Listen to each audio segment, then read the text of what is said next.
itu masih ada, ajal tidak akan tiba. Oleh sebab itu nanti sebelum orang itu mati, malaikat pembawa rizki itu dia akan berpusing di seluruh dunia ini.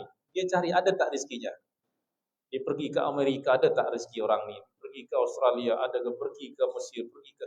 Kalau tak jumpa lagi rezekinya, berarti dah ajal tiba. Ada kawan dia cerita ayahnya masa sakaratul maut ni, menazak. Belum dia mati dia kata aku nak makan telur ayam kampung yang direbus. Tengah malam. Kata anak-anak, di mana kita nak cari telur ayam kampung? Kedai dah tutup semua. Tapi kerana aku nak makan tu, akhirnya terpaksalah mereka cari. Tapi nak telur ayam kampung kata dia. Tak nak yang lain. Akhirnya dicarilah, jumpa. Akhirnya dimasak, direbus, dah matang, dikupas, diberi. Baru dia makan separuh, telur ayam tu, terus mati. Maknanya apa? Telur ayam tu adalah penutup rezekinya. Separuh telur ayam tu adalah penutup daripada rezekinya. Kalau dia tak dapat telur tu sampai 1 minggu pun dia tak akan mati. Apa sebab? Dalam ketentuan Allah, penutup rezekinya adalah separuh makan, separuh telur ayam.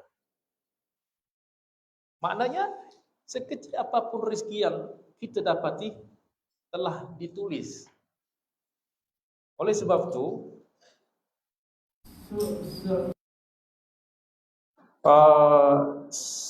sebanyak apapun kita kerja, seberat apapun kita kerja, tidak akan mendapati kecuali apa yang telah ditetapkan oleh Allah. Dan di sini setiap orang tidak sama. Ada orang yang kerja sedikit tapi dia dapat banyak sebab rezeki dia memang seperti itu.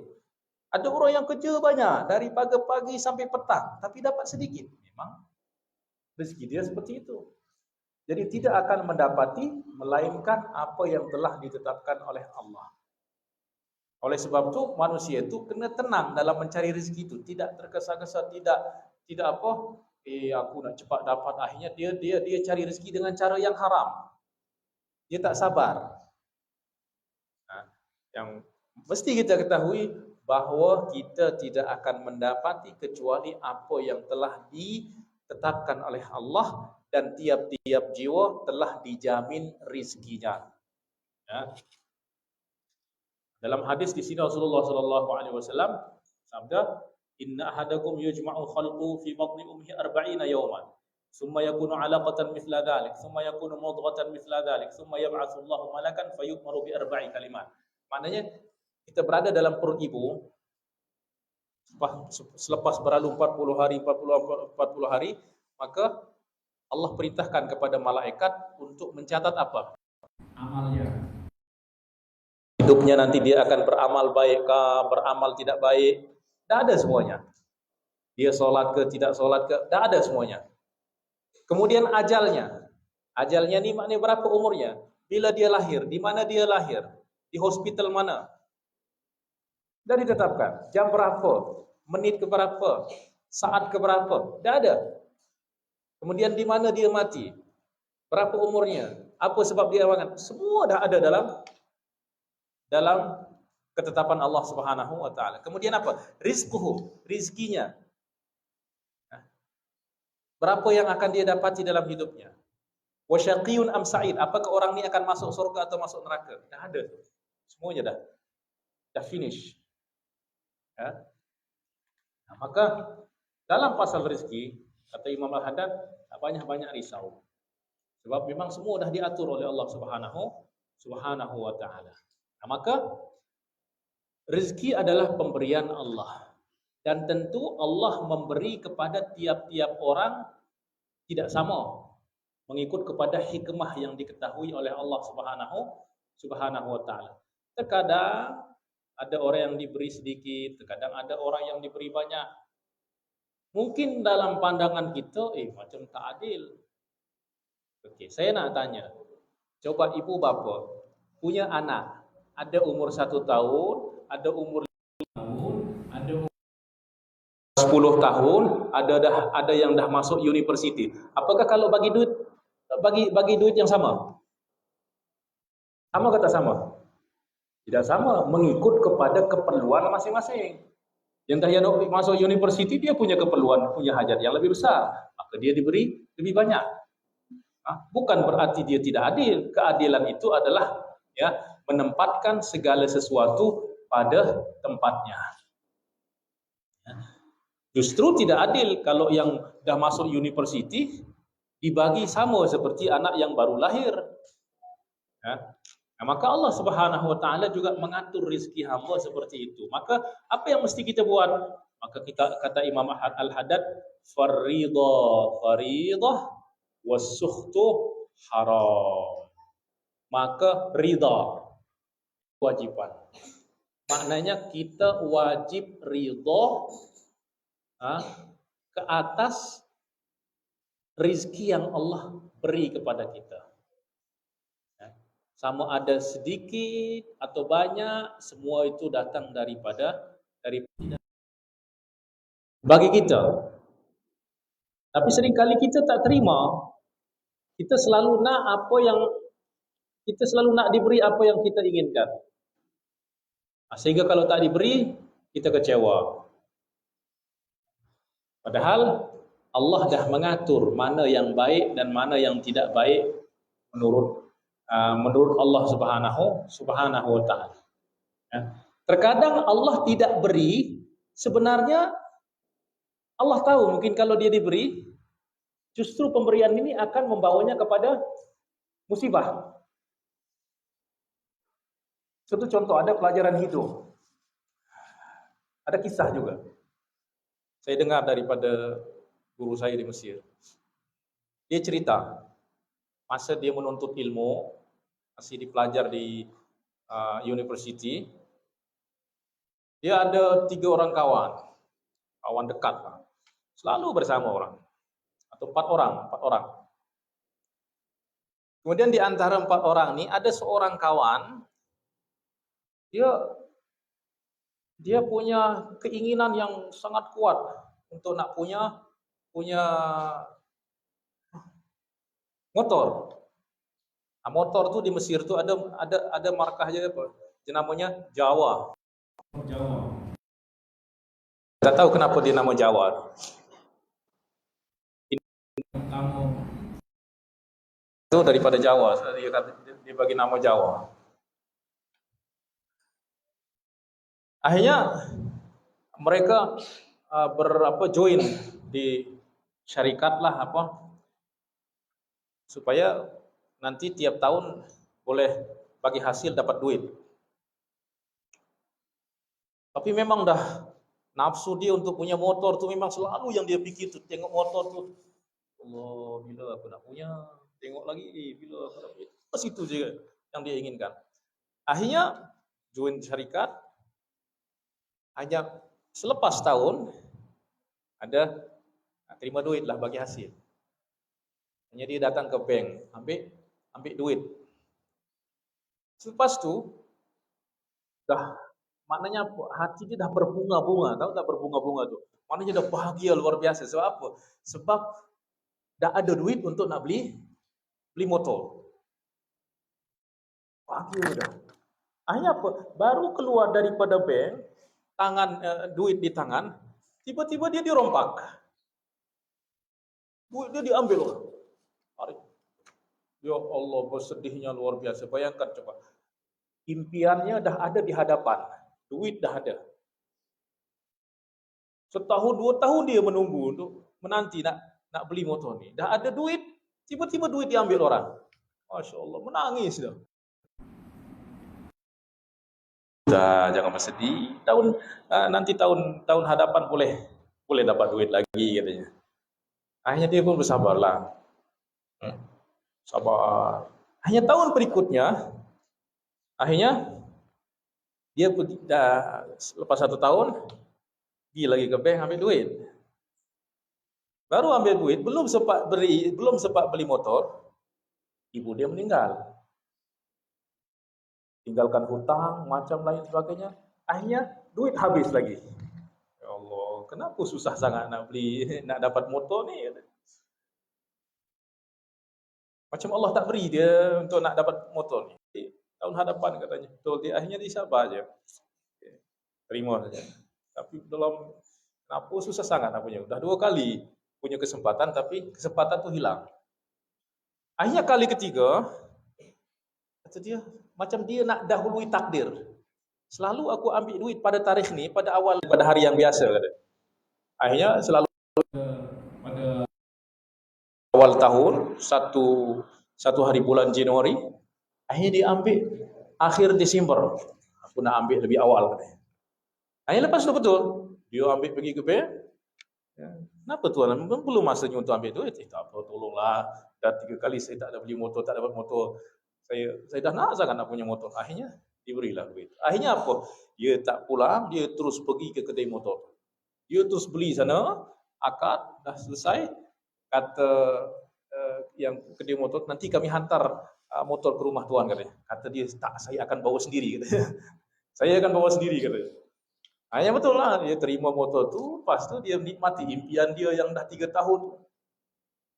Dia terus pusing-pusing di Kahirah. Sampai di Kahirah Jadidah.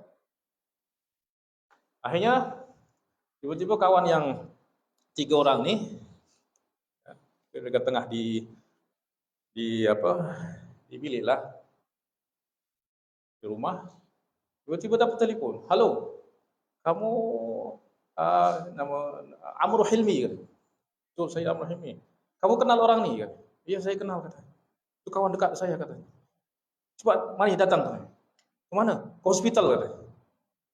Akhirnya mereka semua panik. Ada apa? Datang je ke hospital kata. Akhirnya mereka bertiga datang ke hospital. Ternyata kawan dia dah hilang kaki dia. Kaki dah hilang. Kenapa? Aksiden. Baru aja dia nikmati dia punya motor. Aksiden, motor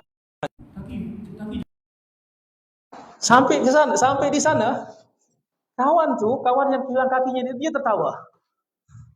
Dia tertawa. Kawan-kawan dia kata, gila ke kamu ni katanya, kaki hilang, motor hancur, kenapa ketawa katanya? Kata dia, baru sekarang aku faham hikmah kenapa dari dulu Allah tak beri aku motor ni. Macam Allah halau aku untuk punya motor. Sebab apa? Sebab, tapi kerana terlampau bernafsu punya motor, dah dibagi isyarat sekali, tak faham juga. Dibagi isyarat 2 kali, tak faham juga. Maka Allah kata, baik, aku bagi kamu, tapi nanti kamu tahu akibatnya. Akhirnya itulah. Akhirnya, motor tak dapat, kaki hilang. Itu maknanya Allah kalau tak beri kita sesuatu yang kita inginkan, tapi ini sesuatu yang bersifat duniawi, sudah, serahkan saja. Kalau dapat, alhamdulillah. Kalau tidak, ya mungkin Allah nak jauhkan saya daripada musibah yang mungkin dibawa oleh apa yang kita inginkan tersebut. Maknanya jangan kita terlampau bernafsu kepada sesuatu yang bersifat duniawi. Kita tak boleh berputus asa kalau dalam benda-benda yang bersifat kebaikan. Nah, maka ketika Allah tidak berikan sesuatu yang kita inginkan, maknanya itu mungkin tidak baik. Pasti Allah akan berikan sesuatu yang lebih baik kalau kita ridho. Ridho. Nah, ridho ini itulah yang menjadikan orang boleh merasa tenang walaupun dia menghadapi takdir yang berat.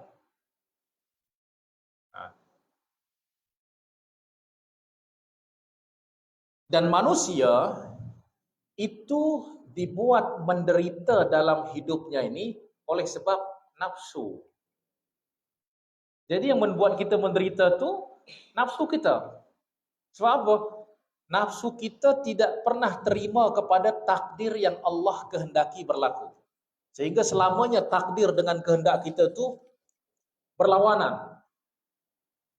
Ya, bertentangan, bertembung.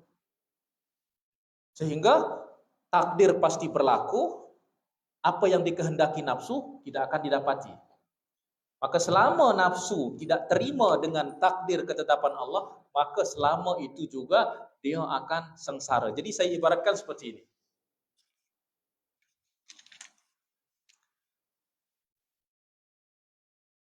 Ada jalan. Ini jalan. Jalan ini hanya boleh dilalui oleh seorang saja. Tak boleh melalui 2 orang. Ya. Baik.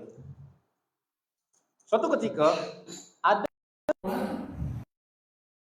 nih, tapi arah yang berbeza. Hala yang berbeza. Yang ini yang nak ke sini, yang ini nak ke sini. Apa yang akan berlaku? Tidak ada yang mau mengalah. Apa yang akan berlaku? Tolak menolak, pukul memukul. Siapa yang kuat, dia yang boleh malu. Yang tak kuat akan diinjak. Yang diinjak bahagia ke sakit? Sakit. Itulah ibarat kita antara takdir dan nafsu. TN bukan tarbiyatun nisa. Takdir dan nafsu. Maka selama takdir ini ataupun nafsu tidak menerima, tidak selari dengan takdir, selama itu juga nafsu ini akan menderita. Tapi kalau kita lihat misal, ya, kita lihat jalan sempit, ada 2, 3, 4, 5 orang yang akan melalui, tapi satu hala. Ada masalah tak? Damai. Sebab apa? Sebab satu hala semuanya, satu arah. Maknanya apa? Nafsunya, kehendaknya memang sudah menerima, ya, kepada apa yang berlaku kepada Allah Subhanahu. Maknanya nafsunya tak pernah tolak menolak dengan takdir, sehingga dia akan merasa bahagia, damai, tentram, sejahtera, tidak ada masalah. Oleh sebab itu orang yang paling berbahagia dalam hidup ini adalah orang yang ridho. Orang yang paling sengsara dalam hidup ini adalah orang yang tidak ridho. Nah, oleh sebab itu pernah dengar nama Bahlul? Bahlul itu siapa? Kalau kami di Indonesia tuh Bahlul itu, kalau kita kata Bahlul kamu, ya ini orang bodoh, orang akal dia setengah 12 itu maknanya tidak sempurna. Tapi Bahlul ini sebenarnya adalah waliullah. Ya, waliullah. Dia pernah ditanya seperti yang disebutkan oleh Imam Jalaluddin Ar-Rumi dalam kitab Al-Masnawi. Suatu hari dia ditanya, "Kaifa haluka ya Bahlul?" Apa kabar wahai Bahlul? Dia kata, "Asbahtu wa kullu syai'in fil kauni yajri ala muradi." Segala sesuatu yang ada di semesta alam ni mengikut kepada kehendakku, kata. Apa yang kita pahami dari apa dami? Segala sesuatu yang ada di semesta alam ni mengikut kepada kehendak aku, berlaku mengikut kepada kehendak aku, kata. Gila tak gila dia?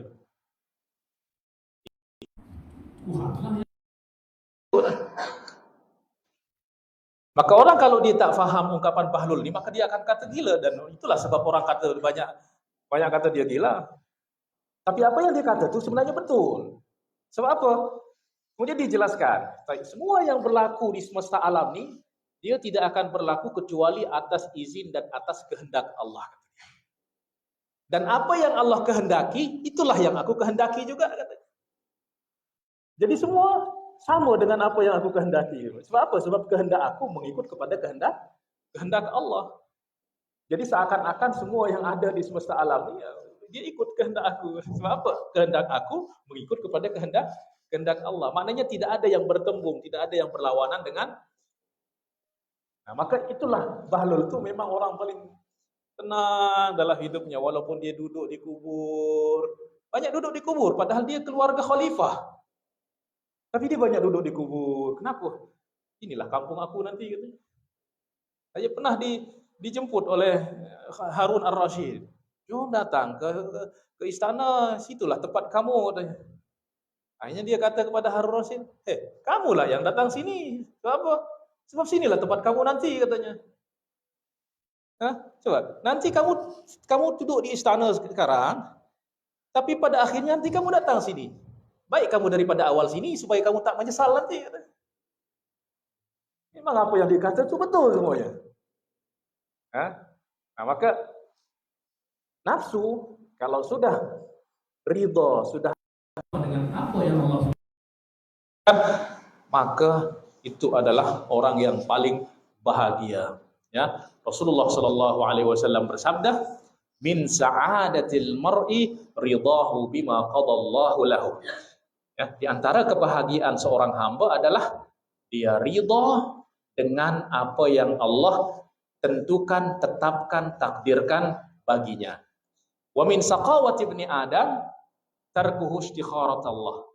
Di antara penyebab kesengsaraan ya anak Adam, manusia, adalah dia meninggalkan istikharah. Istikharah itu maknanya apa? Kita minta pendapat Allah, minta petunjuk Allah. Ya Allah, aku nak berbuat seperti ini. Tolong beri petunjuk kepada aku mana yang baik. Kalau benda ni baik, takdirkan aku untuk buat. Tapi kalau tak baik, jauhkan perbuatan itu daripada aku. Jauhkan benda itu daripada aku.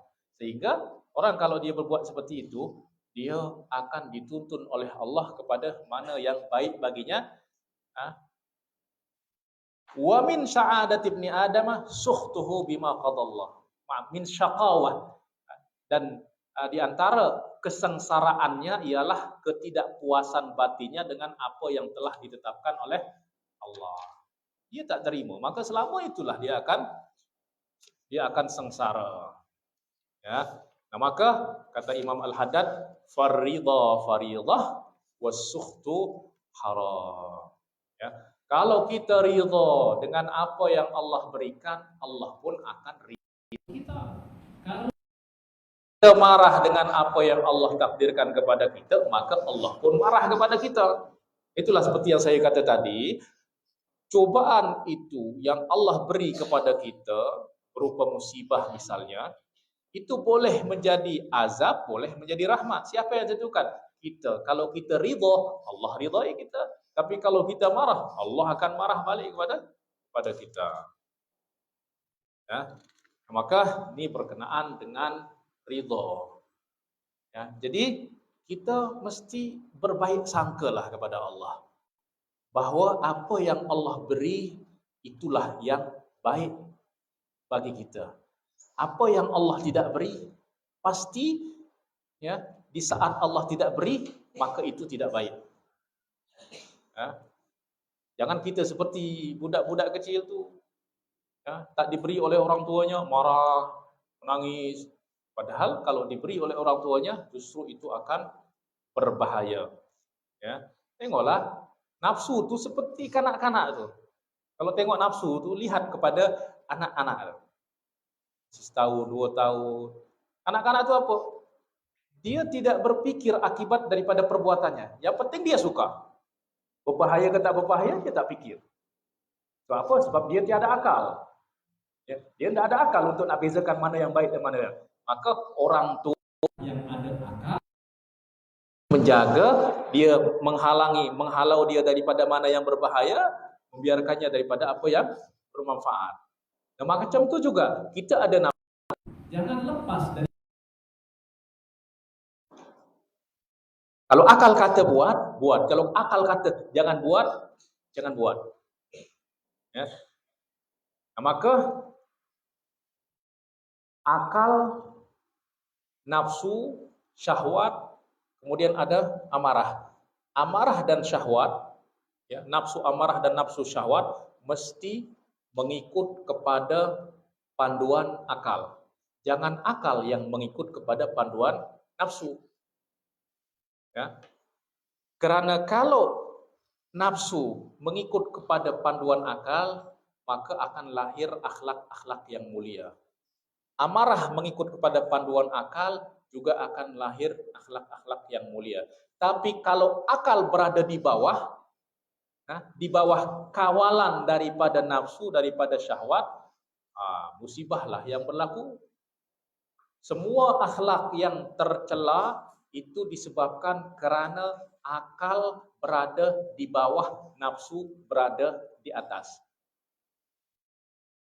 Sehingga orang kalau dia nafsu, ambisi, syahwat kuat, akal akan dia gunakan segala cara untuk mendapatkan apa yang dia nak.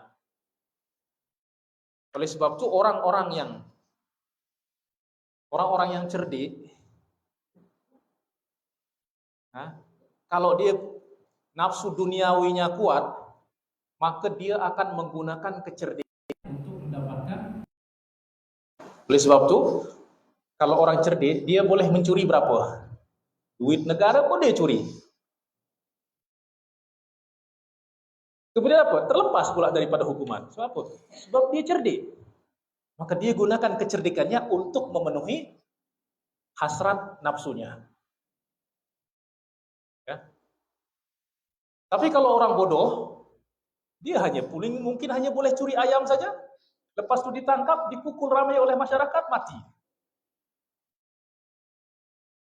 Nah, itulah bahaya akal kalau dia berada di bawah. Ya. Nah, maka akal ini supaya orang boleh ridha, melihat hikmah-hikmah Allah, maka akal itu tak boleh padam. Dia mesti tetap bersinar. Kalau sempat dia padam, maka nafsu yang akan naik, amarah yang akan naik. Nah, kemudian pada muka surat 33, Imam Al-Haddad menasihati kita. Wal qunu'u rahah wat tama' junun.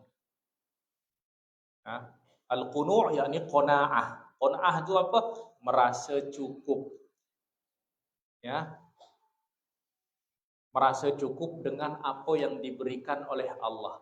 Maka orang yang sentiasa merasa cukup, dia adalah orang yang paling kaya. Tapi orang yang paling miskin adalah orang yang tidak pernah merasa masih kurang. Dah punya itu nak yang lain. Dah punya yang lain, nak lagi yang lain. Maka selamanya dia miskin. Miskin itu maknanya dia selalu ada hajat, ada keperluan. Nah, maka tapi kalau orang dah merasa cukup, dialah orang yang paling kaya walaupun secara material dia dia hanya punya sedikit. Nah, maka al-qunu'u rahah, merasa cukup adalah kerehatan, ketenangan, kedamaian, kesejahteraan. Tenang kalau orang dah merasa cukup tu. Tapi coba bayangkan kalau tak merasa cukup, dulu awal lah punya bicycle. Punya bicycle, aku nak punya motor. Dah punya motor, nak punya yang mewah. Dah punya motor, nak punya kereta. Dah punya kereta, nak punya helikopter. Dah punya helikopter. Tak ada puas manusia ni. Maka selama itu dia akan tersiksa oleh ketamakan dan hawa nafsunya. Ya. Rasulullah sallallahu alaihi wasallam bersabda, ya, "Lau kana libni adama wadiyan min dhahab, la tamanna an yakuna wadiyani min dhahab, la tamanna an yakuna lahu as-salis." Sekiranya seandainya manusia itu punya 2 lembah emas, kata dia, maka dia masih akan menginginkan 3 lembah. Dan manusia dan nafsu itu dia tak akan padam. Dia akan padam nanti kalau dah masuk dalam kubur. Baru dia diam sana. Masuk dalam kubur, diam nafsu. Terus mengikut nafsu ni, kita akan letih, kita akan tersiksa, kita akan menderita, kita akan sengsara. Sebab apa? Sebab nafsu tak ada puasnya. Wat tama' junun, dan tamak, merasa tidak cukup, adalah perbuatan gila. Gila. Saja dia ikut sampai mati pun tak akan selesai. Ya. Dan orang itu maknanya orang telah dihinakan oleh Allah melalui hawa nafsunya. Ya. Azza man qani', mulialah orang yang merasa puas, dan hinalah orang yang tamak. Sebab apa? Sebab orang yang merasa puas tidak akan dihinakan oleh keinginan-keinginannya, sehingga dia akan tetap mulia. Dan kelemahan manusia itu adalah keinginan, ambisi, hasrat, hawa nafsunya. Kalau orang dah nak menginginkan sesuatu, maka dia tak kisah nak hinakan dirinya, yang penting dia dapat apa yang dia nak. Ya. Nah, maka itu bahaya, namanya sifat tamak. Ya. Kemudian Imam Al-Haddad kembali menasihati kita, mengatakan la tuksir lihammik ma quddir yakun, muka surat 36, la tuksir lihammik ma quddir yakun kun billahi wasiq la takhshal manun. Janganlah memperbanyak kegelisahanmu, ya, apa yang telah ditetapkan pastilah terjadi, pastilah berlaku. Ya. Kun billahi wasiq la takhshal manun, hendaklah kamu yakin kepada Allah dan janganlah takut kepada musibah dan kematian. Ya. Ini selalu Imam Al-Haddad mengulangi nasihat ini, sebab memang itu yang banyak kerap kali kita alami dalam hidup ini. Bimbang, cemas, khawatir, ya. Dan semua itu disebabkan karena pikiran-pikiran kita, ya. Pikiran-pikiran kita itulah sebab kita diperintahkan untuk husnuzon. Husnuzon yakni positive thinking, berpikir positif. Karena apa yang kita pikirkan, itu akan berlaku. Kalau kita berpikir positif, maka kebaikan yang akan kita dapati dalam kehidupan. Tapi kalau orang dah berpikir negatif terus, buruk saja, maka dia akan mendapati keburukan-keburukan di dalam hidupnya. Ya.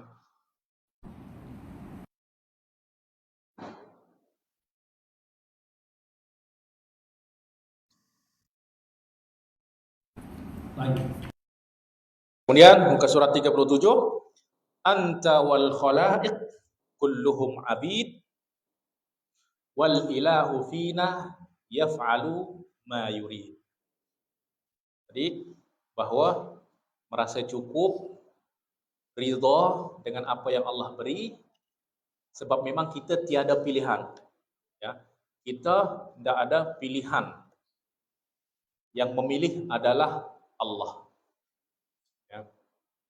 Maka dia kata anta wal khalaiq, engkau dan seluruh makhluk, kulluhum abid, adalah, ya, hamba-hamba Allah.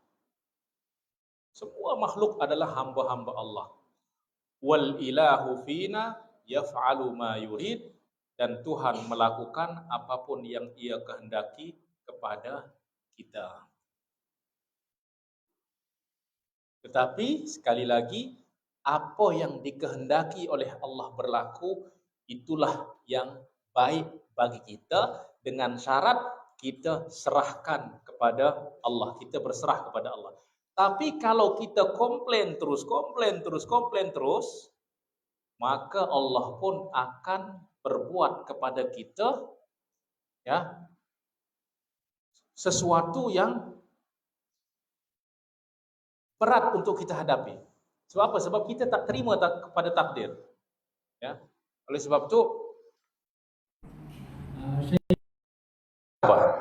man anadal qadar anadahul qadar. Siapa yang melawan takdir, maka takdir akan melawannya balik. Saya bertanya, Syekh, apa makna takdir melawan dia balik? Kata dia, kalau Allah beri ujian, kemudian dia tidak terima dengan ujian itu, komplain, kemudian protes, maka maknanya dia telah melawan takdir. Maka takdir akan melawannya balik. Maknanya apa melawan takdir, melawan balik? Katanya Allah akan beri musibah yang lebih besar daripada musibah yang dia tidak terima pada awal tu.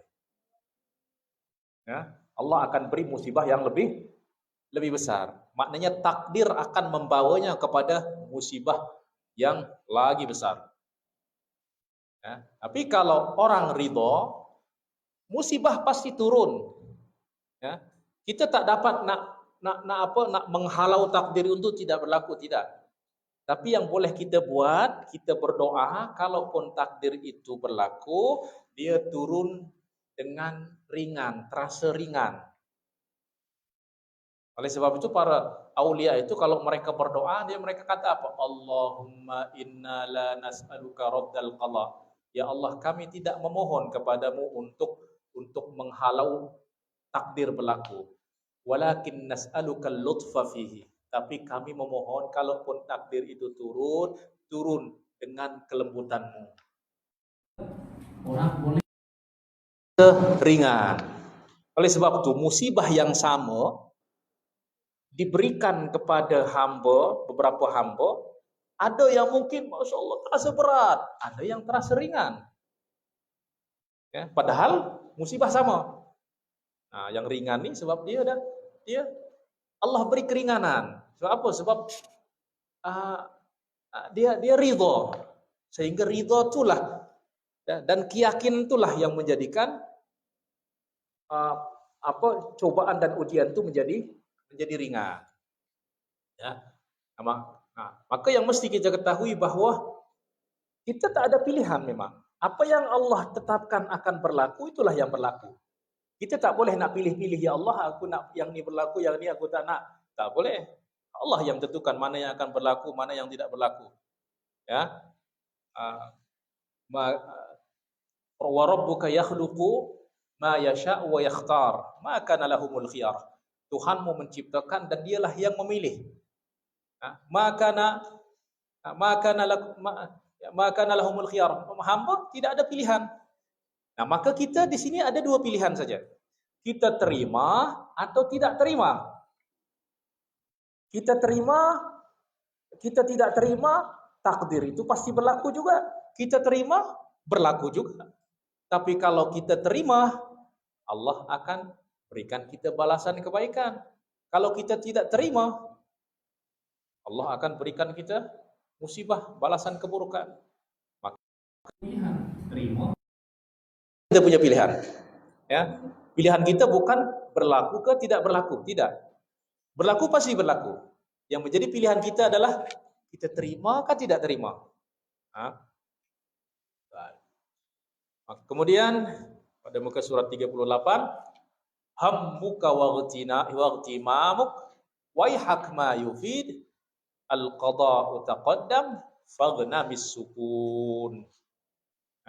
Faghnamis sukun. Hammuka waghtimamuk, kegelisahanmu, kesedihanmu, kecemasanmu, kekhawatiranmu, kebimbanganmu, ketakutanmu, waihak ma yufid. Celakalah kamu. Ia tidak berfaedah. Baik. Maknanya apa? Dia tidak akan merubah takdir. Kita takut bukan berarti takdir itu tidak akan berlaku. Tidak takut juga dia tetap akan berlaku. Ya. Jadi semuanya tak ada faedah. Ya, maka yang berfaedah itu adalah kita ridha. Kita terima, kita sabar, itu yang berfaedah. Ya, sebab apa? Al-qada'u taqaddam, ya, ketetapan telah pun diputuskan dahulu. Jadi setiap sudah punya buku takdir. Dan takdir dia itu dah memang dah, ya kalau bahasa kita dah dicetak. Oleh sebab itu tiap-tiap hari itu kita muka surat pertama, apa yang tertulis di sana itulah yang akan berlaku dalam hidup kita.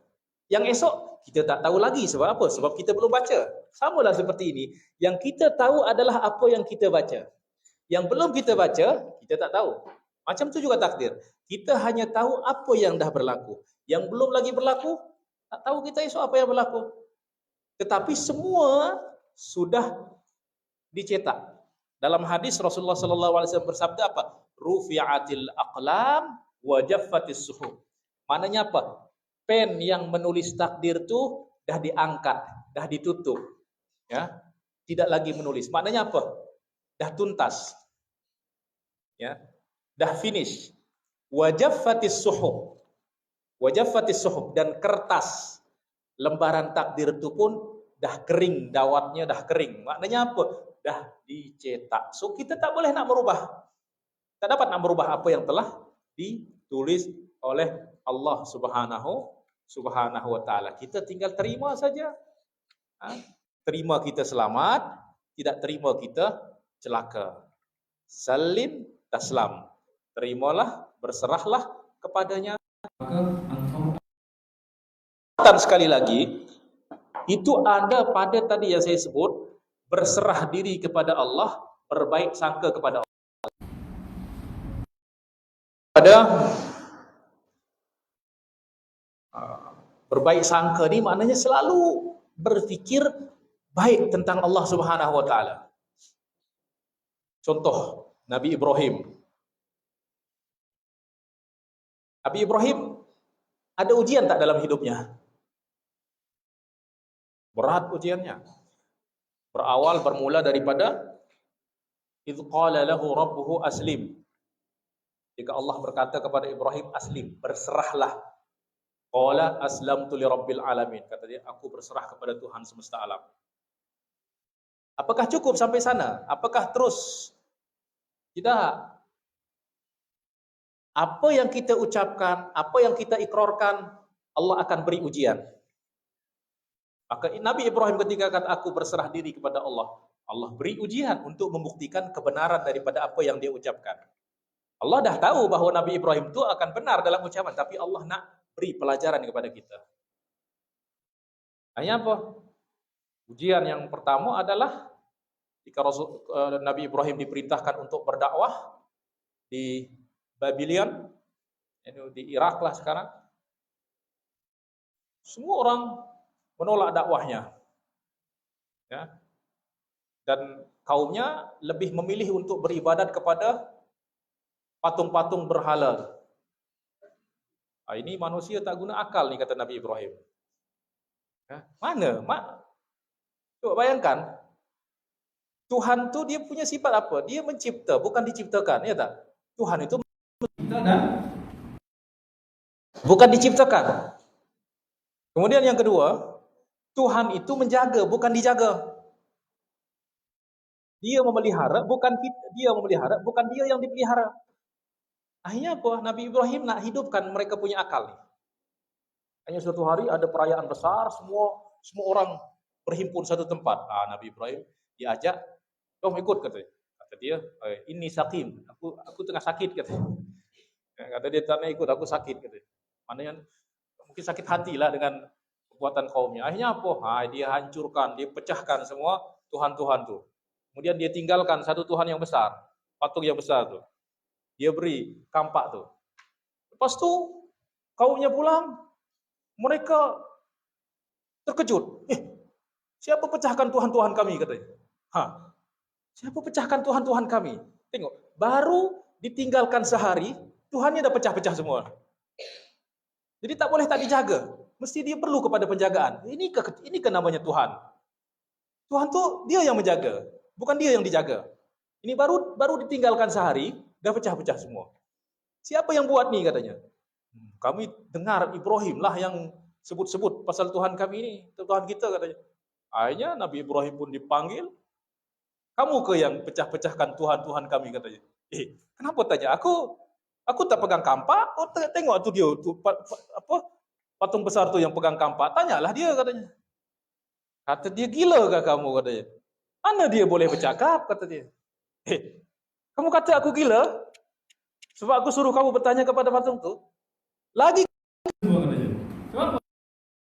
tak bercakap, kenapa kamu sembah dia? Tahu dia tak bercakap, tak berbicara, tak berakal. Kenapa orang yang berakal menyembah yang tak berakal? Maknanya kamu lagi tak berakal daripada patung tu. Mereka pun tak boleh jawab. Bakar Ibrahim katanya. Tak terima dah, tak ada alasan, tak ada argumentasi dah. Bakar je Ibrahim, tak ada faedah dalam hidup ni kata. So, ini memang dah akhirnya ujian pertama Nabi Ibrahim adalah dibakar. Tapi subhanallah, Nabi Ibrahim tak sedikit pun dia berdoa, ya Allah tolong selamatkan aku, tolong. Tak ada. Dia pasrah kepada takdir Allah. Dia berbaik sangka kepada Allah. Allah perintahkan aku untuk berdakwah, takkan Allah celakakan aku. Akhirnya apa? Berhari-hari kaum Namrud ni himpun kayu ni sehingga jadi bukit. Lepas tu dinyalakan.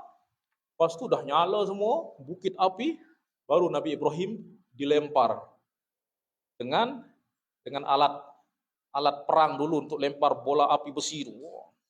Untuk hancurkan benteng-benteng itu. Pernah lihat tak? Dalam film-film, dalam movie.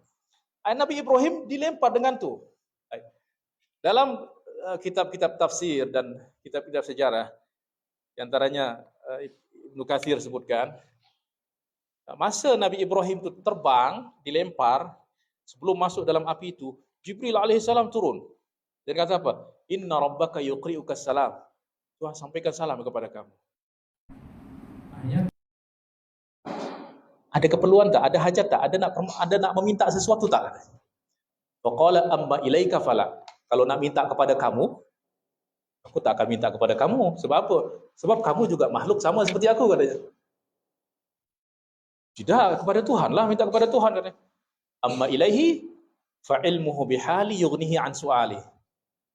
Ilmuhu bihali, yaitu pengetahuan Allah tentang keadaan aku, itu dah memadai bagi dia, tak payah aku nak bagi tahu lagi, katanya. Allah dah tahu keadaan aku tak payah bagi tahu dia, sebab kalau aku memohon, itu maknanya aku bagi tahu Allah apa yang berlaku kepada aku. Dan apa yang berlaku ni memang Allah kehendaki. Hanya dia kata apa? Dia tak memohon kepada Allah, ya Allah selamatkan, dia hanya ucapan satu kata saja.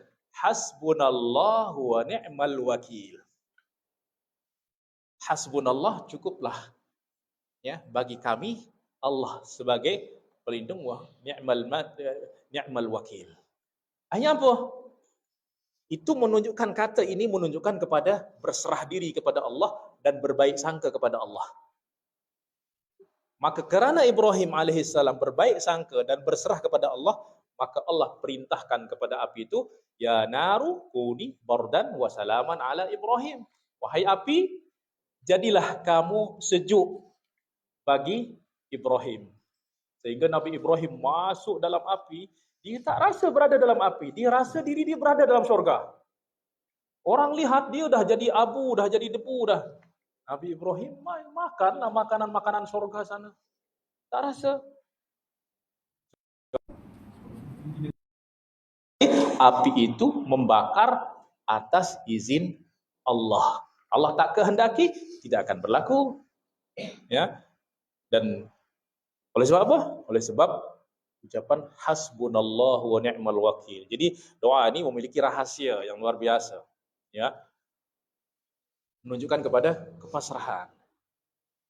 Nah, maka dalam hidup ni Allah akan beri kita cobaan, beri kita ujian, dan ujian dan cobaan itu adalah sunnatullah di dalam kehidupan. Dan setiap orang yang beriman, ketika dia kata amantu billah, pasti Allah akan uji untuk membuktikan kebenaran daripada imannya. Tidak mungkin tidak diuji. Dalam Al-Quran Allah berfirman, ahasiban nasu an yutraku ayyaqulu amanna wa hum la yuftanun. Apakah manusia ni berpikir mereka akan dibiarkan mengatakan kami beriman, kemudian mereka tidak diuji? Iman, Allah nak tahu iman ni benar ke tak benar, maka diberi ujian untuk membuktikan keimanan seorang hamba. Jadi sekali lagi, ujian itu adalah Allah nak lihat, nak uji kepada kita. Apa respon kita? Seperti yang tadi kita jelaskan di awal. Ya. Nah, maka kata Imam Al-Haddad,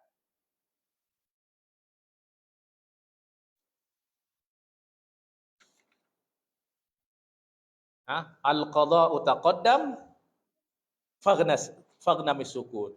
Ketetapan telah pun, maka bersikap senyap dan tenanglah. Maka tenanglah. menghadapi pelaku. Ya, karena suatu contoh juga, dengan ketenangan kita akan boleh berpikir dengan jernih sehingga mudah untuk keluar daripada masalah-masalah. Tapi kalau orang dah kehilangan, ya, dah akal dia tidak seimbang, dah tidak, ya, tidak tenang, dia tak boleh berpikir dengan tenang juga. Sehingga akibat daripada tidak berpikir dengan tenang justru akan membawa kepada musibah yang besar. Ya. Ya, kemudian Imam Haddad menasihati lagi, la tukthir li hammik ma quddir yakun kun billahi wasiq la takhshal manun. Ya, janganlah banyak gelisah, apa yang ditetapkan pastilah terjadi, hendaklah kamu yakin kepada Allah dan janganlah takut kepada musibah atau kematian. Ya. Nah, kemudian ini berkenaan dengan rizki juga, yang memang ya, yang selalu memang membuat manusia ini bergaduh, bertikai ke apa? Sebabnya apa? Sebabnya adalah dunia. Orang perang itulah sebab apa? Sebab merebutkan dunia. Adik-beradik saling itu sebab apa? Pasti ada yang mereka perebutkan warisan ke apa. Tapi semua sebab adalah dunia. Ada juga sebab bertikai kerana agama. Agama juga maka bertikai juga. Ya. Nah, maka Imam Al-Haddad kata, alladzi li ghairika la yasilu ilaika walladzi qusima laka hasilun ladaika. Tenang, kata Imam Al-Haddad. Apa yang ditetapkan menjadi milik selainmu tidak akan pernah sampai kepadamu, tidak akan pernah kau dapati. Sebab apa? Sebab ditakdirkan bahwa benda itu adalah milik orang lain. Walladzi qusima laka, dan apa yang Allah tetapkan untukmu pastilah akan sampai kepadamu.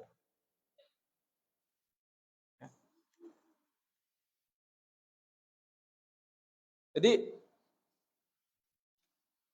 sekali lagi Allah dah tetapkan apa yang akan kita dapati, rezeki kita. Di dalam rezeki kita itu dah ada nama masing-masing sana. Kalau rezeki kita itu ada di tangan orang, tapi di sana ada nama kita, maka Allah akan buat benda itu pindah kepada kita dengan cara Allah Subhanahu wa taala.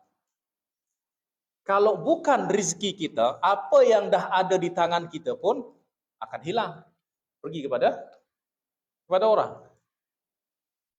Yang jadi yang pasti adalah apa yang menjadi milik kita di dalam takdir pasti akan sampai kepada kita.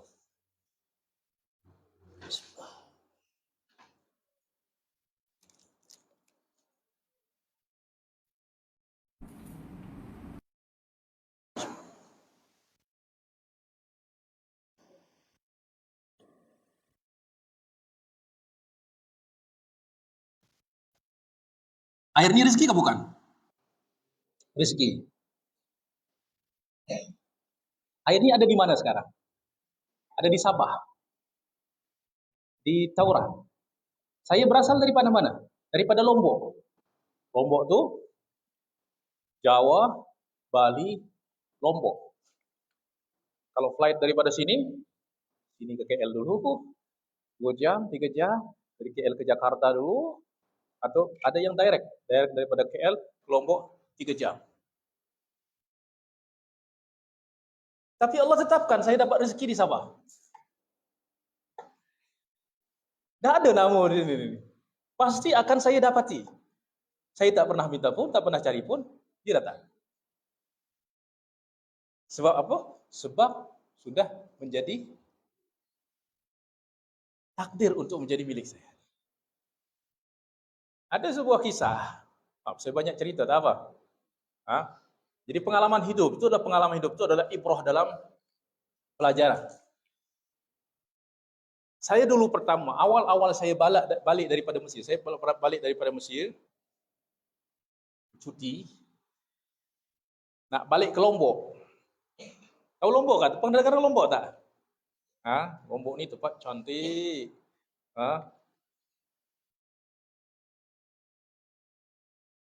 Akhirnya apa? Balik daripada Mesir, tiba di Jakarta 2 petang. Flight ke Lombok jam 8 petang malam. Akhirnya saya tidak keluarlah dari bandara, dari airport. Saya hanya pindah daripada airport internasional kepada airport domestik. Sebab apa? Sebab Jakarta tuh jamnya, Masya Allah, jam tuh setengah pingsan tuh.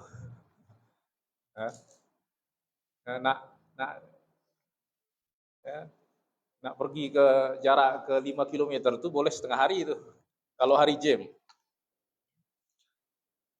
Akhirnya saya pikir kalau saya keluar airport ini takut nanti dia terlepas flight. Dah tak apa, saya tunggulah di airport. Nanti walaupun letih, bayangkan dah terbang 10 jam daripada Mesir, transit 2 jam, menunggu juga di sana, naik lagi. Sampai sana jam 2. Domestik ni kita menanti itu di luar, tak boleh masuk, tak ada aircon, tak ada, panas. Tapi tak apalah. Akhirnya saya duduklah di hadapan gate. Sampai petang. Duduk je, saya tengok orang masuk. Akhirnya dah setengah 8, dah 7.30, baru saya lihat, astagfirullahaladzim, saya flight jam 8. Masuk jam 7.30. Saya lari ke kaunter. Tadi nak ke mana tuan? Nak ke Lombok. Ada bagasi? Ada. Tak boleh lagi dah. Saya heran kenapa saya kata ada bagasi padahal yang saya bayar bawa hanya cover cabin. Tapi saya kata ada bagasi. Dia tanya ada bagasi tak? Ada bagasi. Tak boleh. Dah close, dah bagasi itu close. Terus boleh tolong? Tak boleh. Tak, kalau saya nak angkat bagasi kamu ke flight, kata dia. Ini dah mesin itu tak bergerak lagi dah kan. Terus tak boleh lagi tuan. Terus tiket saya macam mana? Itu bukan salah saya. Saya dah dari sini jam 2 tadi. So, masalahnya apa katanya itu? Kenapa tak masuk daripada tadi katanya? Ya Allah. Padahal kalau saya kata tidak ada bagasi, terus masuk. Tapi saya macam lisan ni tak tahu. Ada bagasi. Hanya terus macam mana katanya? Saya nak buat apa? Tak boleh terbang ke malam? Tak boleh tuan. Terus tiket saya? Ya tiket burn lah katanya. Ya Allah. Akhirnya saya berdiri sana. Saya tak berpindah. Akhirnya dia lama kerana saya berdiri tak berpindah. Akhirnya dia kata coba pergi ke kaunter. Kaunter ada tiket sana. Ada tiket Lion Air masa itu saya naik. Jadi coba pergi sana. Bagi tahu masalah tuan kepada sana. Akhirnya saya ceritakanlah macam ni. Kami tak boleh buat apa katanya.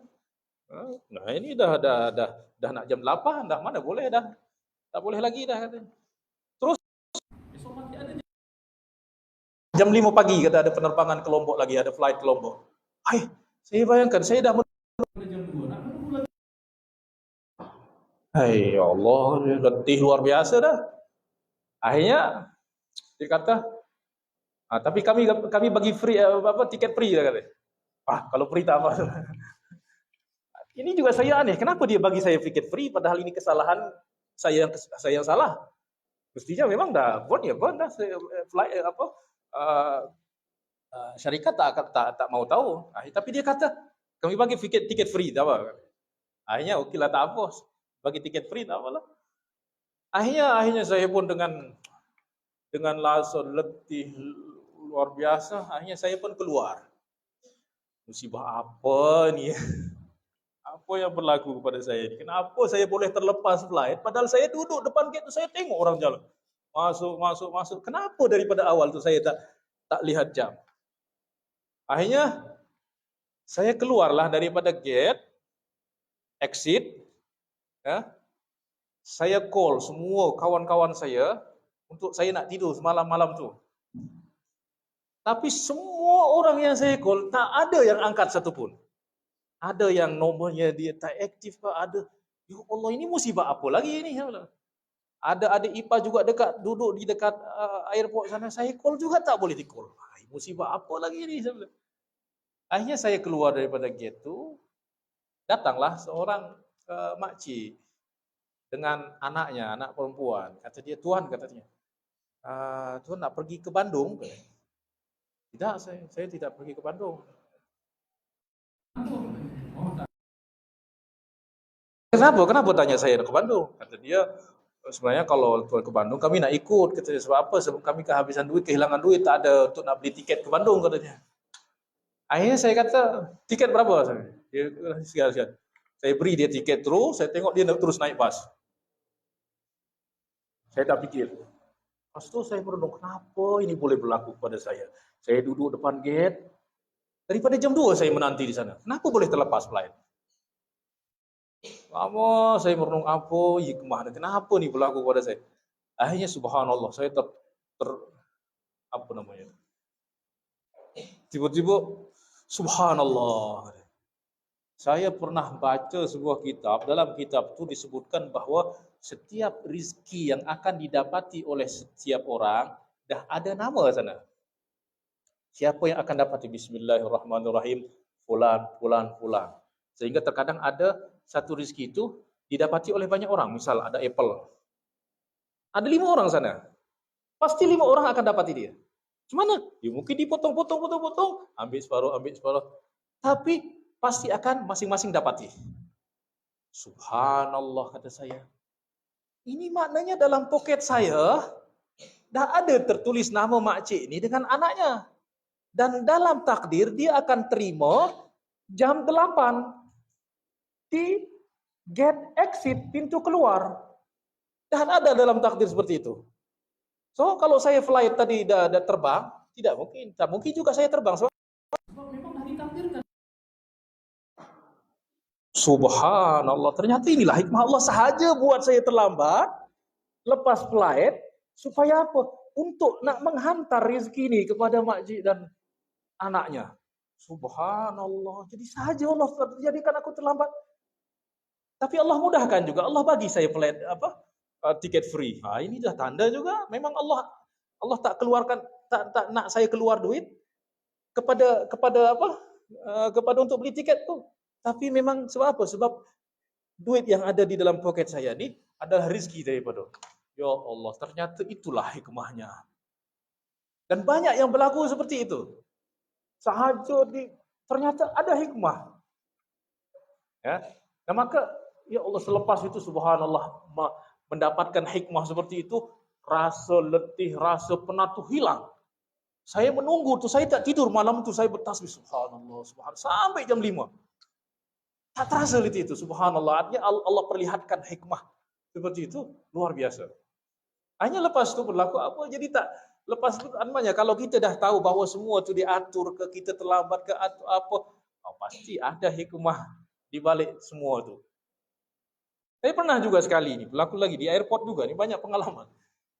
Saya nak check in, masa itu saya naik Malaysia Airlines, MAS. Saya check in, kata dia, Tuan, nama dia tak ada, katanya. Kenapa? Mana boleh? Ini tiket saya. Tapi dalam sistem tak ada. Dalam sistem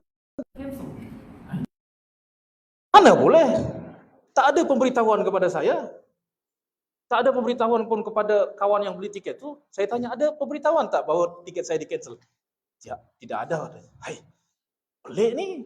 Macam mana boleh? Kami tak ada tahu. Saya hanya kerja check in saja. Masalah tiket saya tak tahu. Ya Allah, apa saya nak buat? Akhirnya saya call lah kawan yang beli tiket tu. Macam mana katanya?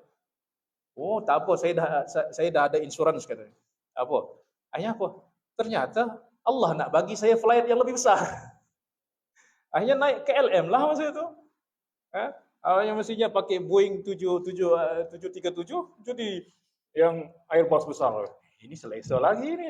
Allah nak bagi yang lebih besar. Maka selalu ada di balik apa yang berlaku tuh Allah rencanakan sesuatu yang lebih baik. Yang penting kita yakin Allah tidak akan berbuat yang tidak baik sebab Allah itu maha baik. Nah, itulah makna allazi li ghairika la yasilu ilaika wallazi qusima laka hasilun ladaika. Apa yang menjadi milik kamu tidak akan pernah sampai kepada kamu walaupun dia dah ada di tangan kamu. Bahkan dah nak masuk dalam mulut, kalau bukan rezeki, jatuh. Atau bahkan dah masuk dalam mulut, muntah. Sebab apa? Sebab bukan rezeki. Ya. Tapi kalau itu dah jadi milik kita, ada di mana pun, dia akan datang kepada kita. Ya. Satu contoh lagi, masa saya di Mesir dulu, saya pernah dah berkahwin, dah punya anak, pernah cari pergi keluar. Di luar saya tak dapat duit. Balik rumah, tiba-tiba isteri kata, "Bang, tadi ada orang yang hantar duit," katanya. "Berapa?" "1.000 gini." "Hai, siapa tu?" "Tak tahu, dia hanya kata ni bagi Dr. Luqman." Ya Allah, saya pergi berpusing-pusing cari duit, cari kerja. Tak jumpa duit itu. Duit tu pula yang datang ke rumah. Nah, itulah kata para ulama, kita tak tahu alamat rezeki itu di mana, tapi rezeki itu yang tahu alamat kita. Nah, itulah makna apa yang menjadi milik kamu pasti akan datang kepadamu, apa yang menjadi milik orang tidak akan pernah kamu dapati. So kalau kita tahu ni, kita tidak akan berebutlah dalam dunia ini. Kita akan tenang di dalam mencari rezeki, tidak akan tamak kepada apa yang orang punya. Sehingga kita akan terus sentiasa bersyukur kepada Allah Subhanahu wa taala. Ya. Dan rezeki ini ada yang memang kita dapati dengan kita bekerja. Tapi ada juga rezeki yang kita dapati bi ghairi hisab, tanpa kita usahakan. Tapi yang jelas adalah rezeki akan menjadi milik kita kalau rezeki itu memang telah ditetapkan bagi kita. Ya. Fashtagil bi rabbik, maka sibuklah kamu beribadah kepada Tuhanmu, berzikir kepada ya. Apa sebab? Ya.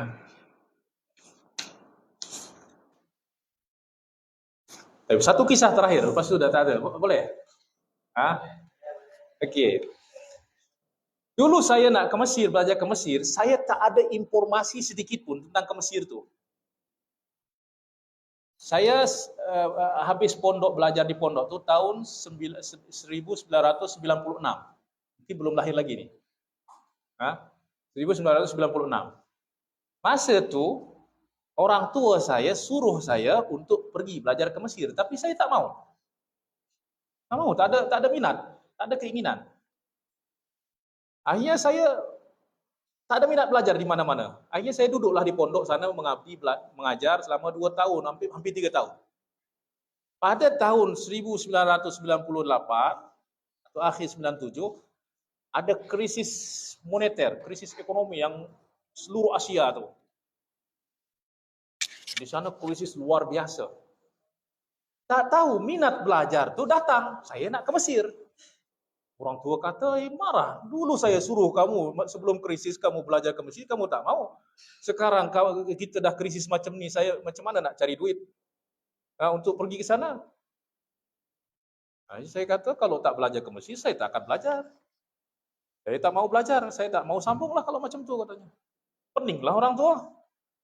Tapi kerana saya punya keinginan kuat, okeylah tak apa, nanti saya pinjam duit kepada kawan-kawan lah untuk kamu belajar ke Mesir. Betul lah, dia pinjam lah sana semua.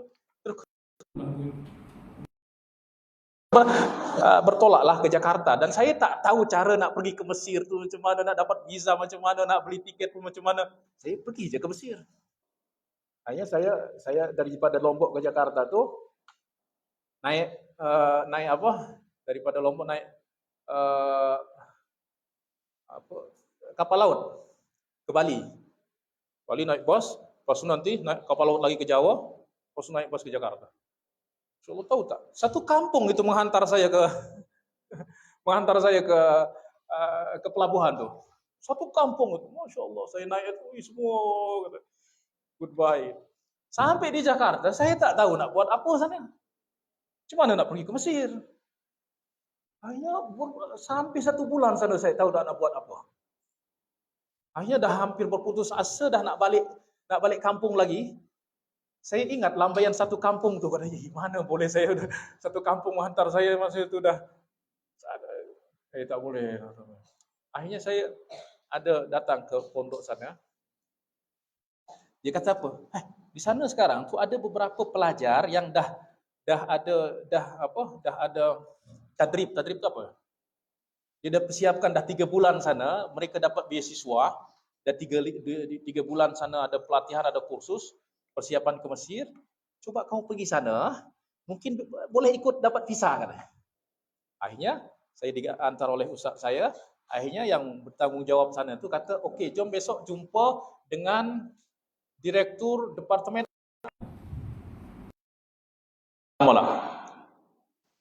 Bagi tahu masalah kamu, ya, mungkin nanti boleh diberi ikut visa lah, setidaknya ikut visa.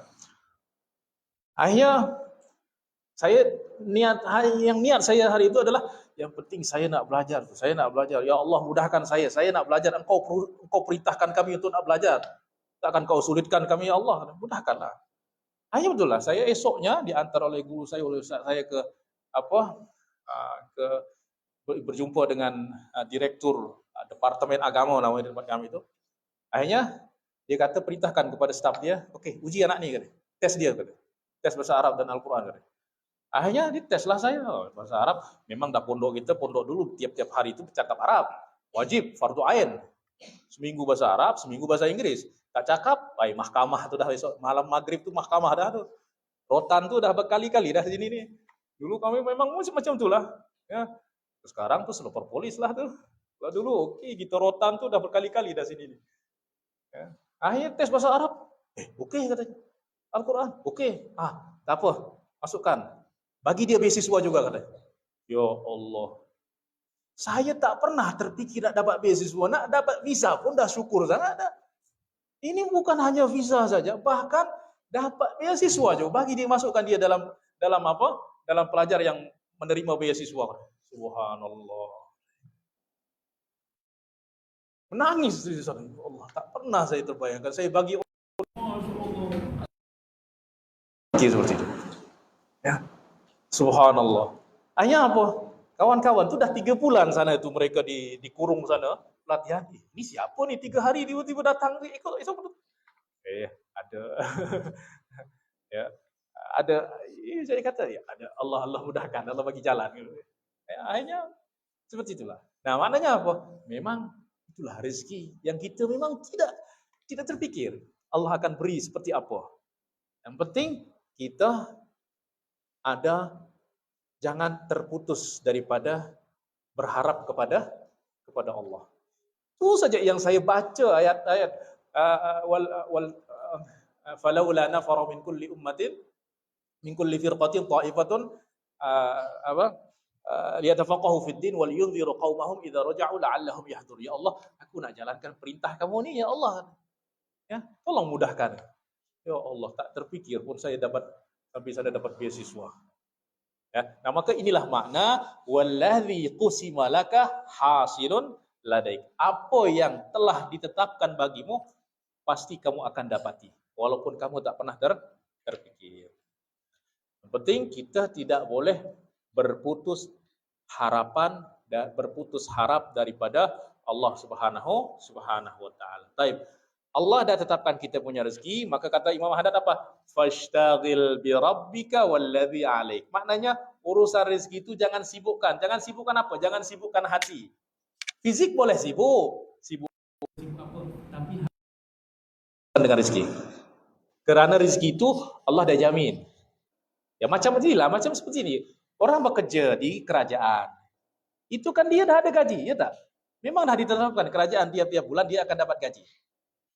So, orang yang dah ada ditetapkan dapat gaji ni, tak perlulah dia sibuk lagi berfikir, aku dapat gaji ke. Dah ditetapkan oleh Allah. Oleh kerajaan. Nah, macam tu juga Allah perintahkan kita untuk beribadah, masalah rezeki itu Allah yang atur, Allah yang atur. Ya. Yang penting kita mau mencari dengan cara yang baik yang Allah ridhai untuk kita buat, maka Allah akan mudahkan. Maka fizikal kita boleh sibuk dengan dunia, tapi hati jangan sibuk kecuali dengan Allah. Itulah makna fashtaghil bi rabbika, maka sibuklah ya dengan apa? Beribadah kepada Tuhanmu, dan apa-apa yang mesti kamu lakukan, maknanya kewajiban yang wajib kamu lakukan, sibukkan dirimu untuk itu. Ya.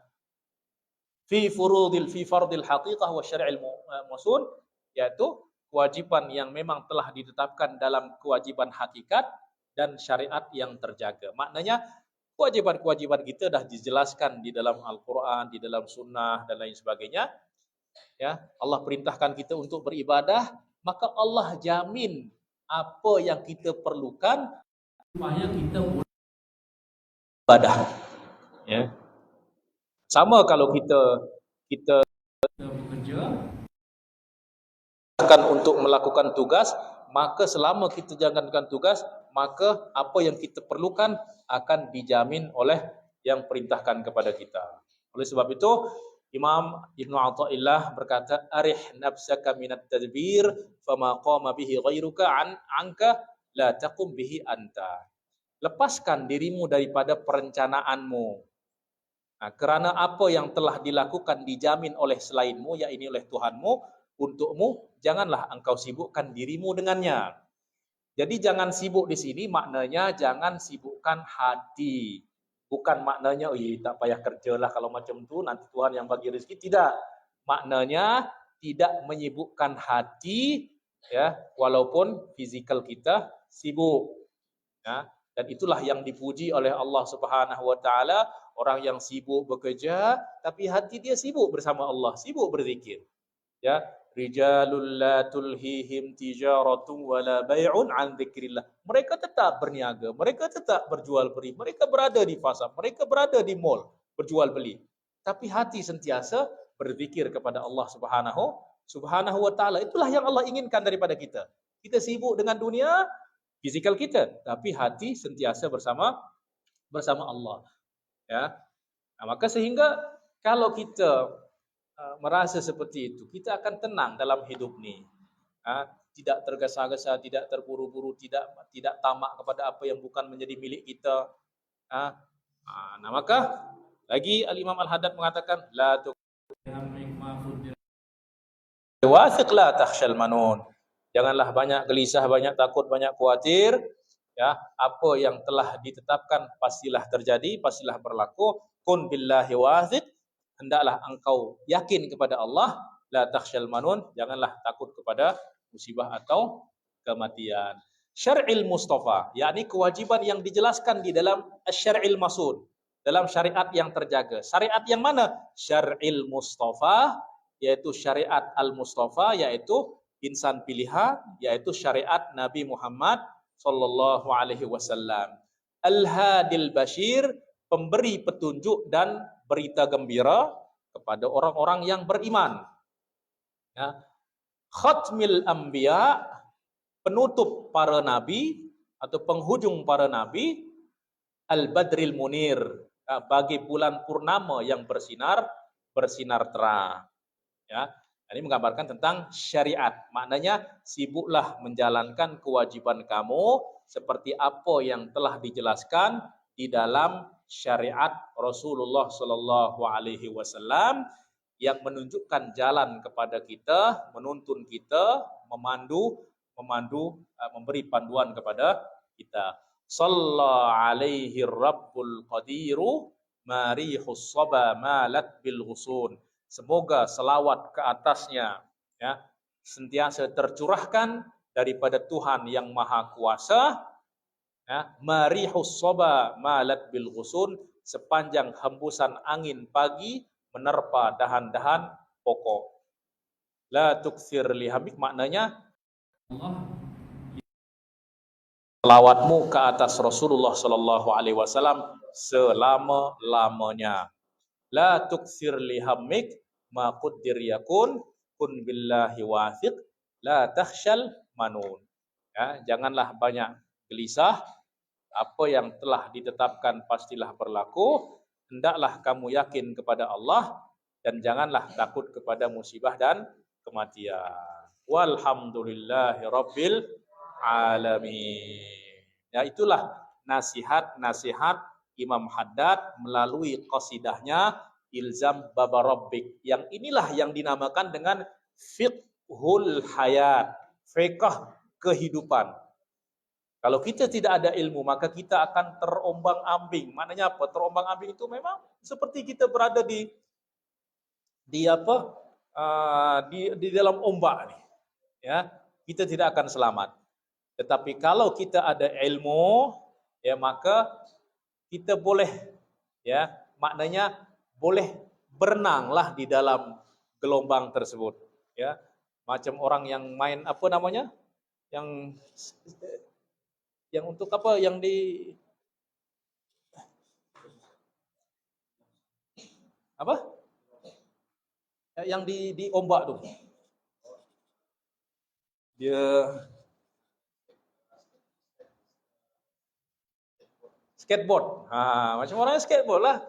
Dia pandai, ombak pun besar tak masalah. Sebab apa? Sebab dia pandai. Nah, maka kalau kita tahu fiqh kehidupan, macam mana kita bermain di dalam takdir yang baik, takdir yang itu, macam mana kita respon, macam mana kita bersikap. So, hidup ini akan kita rasakan bahagia, tenang, bahagia, sebagainya. Tapi kalau kita terus bersaling tolak menolak dengan takdir, ya, binasa kita. Ya, maka semoga Allah Subhanahu wa taala berikan taufik kepada kita untuk boleh kita amalkan nasihat-nasihat ataupun wasiat-wasiat Imam Al-Haddad melalui qasidahnya Imam Ilzam Baba Rabbik, lazimilah pintu Tuhanmu. Ya. Maka itulah makna daripada qasidah-qasidah ini, yang tentu kita akan lihat di dalam kehidupan kita dengan nyata apa yang akan berlaku sebenarnya itu adalah datang daripada Allah, sama ada untuk menguji kita atau untuk nak melihat apa respon kita terhadap apa yang Allah Subhanahu wa taala beri kepada kita. Kemudian yang last, maka saya ijazahkan kitab Syarah Qasidah Imam Al-Haddad ini kepada semua yang hadir di dalam majlis atau yang mengikuti melalui live juga saya ijazahkan. Kemudian juga dengan matan qasidah ini kepada Imam Al-Haddad rahimahullahu taala wa radhiya anhu. Wa sallallahu ala sayyidina Muhammadin wa ala alihi wa sahbihi wasallam. Qabiltum? Baik, walhamdulillahi rabbil alamin.